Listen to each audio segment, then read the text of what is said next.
Hey, good morning, everybody. It's Mr. W here. Just want to help you out a little bit with the cube house project. So it's a cube house, right? So it's 20 feet tall by 20 feet wide and 20 feet deep. It has 2 floors plus a basement plus a roof deck. So each floor is about 10 feet tall, right? So 10 plus 10 is 20. I'd give another 10 feet for the basement, and the roof deck is open. I would just build a barrier that's 3 feet tall, 3.5 feet tall, so 36, 40, 42 inches.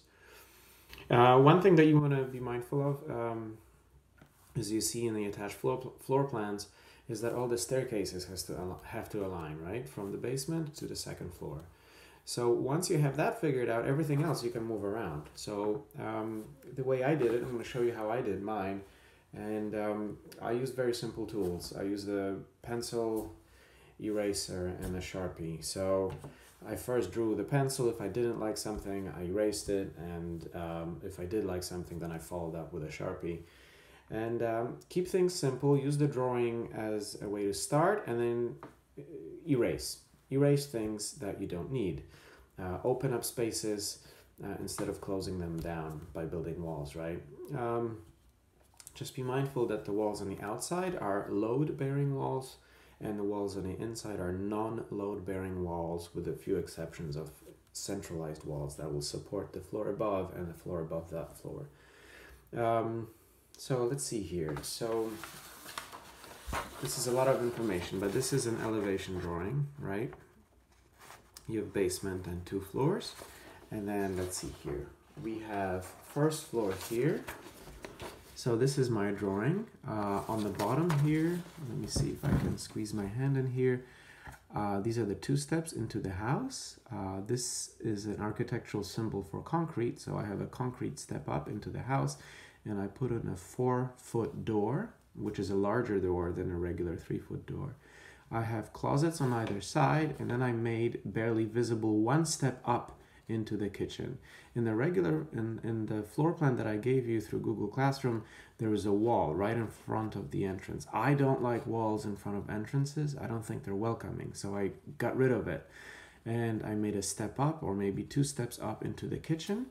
The kitchen counter's here. I put a window here. I put an island here, so I can cook the food here and put the food on the island, and then people can put it on the dining room table. I put in a large window here, and then as I go around, I put a really large window here with sliding doors in between, so you can go into the patio. I put windows on the side as well, on the other side here. This would be, again, symbol for concrete. That's a load-bearing wall on the outside, and this is a symbol for glass.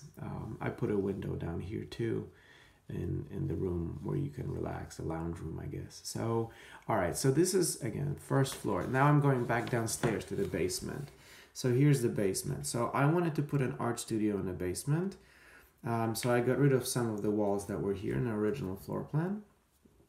Maybe even a ceramic studio would be nice, since basement is clearly made of concrete. You can put a kiln, which goes up to several thousand degrees to bake the ceramic pottery that someone would be making in this basement. The staircase aligns with the first floor staircase.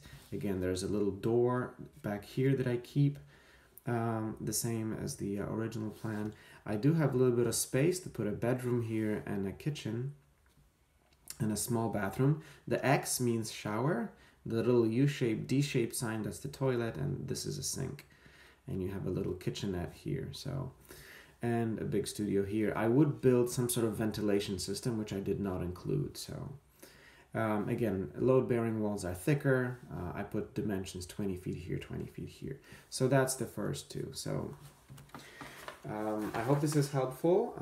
The next video will be about the other 2 floors. So please reach out. Let me know how I can help you guys, okay? Just be mindful that the semester is ending and you need to do those assignments. Any missing assignment gets a letter M, which then becomes 55%, which brings down your whole GPA. So thanks again.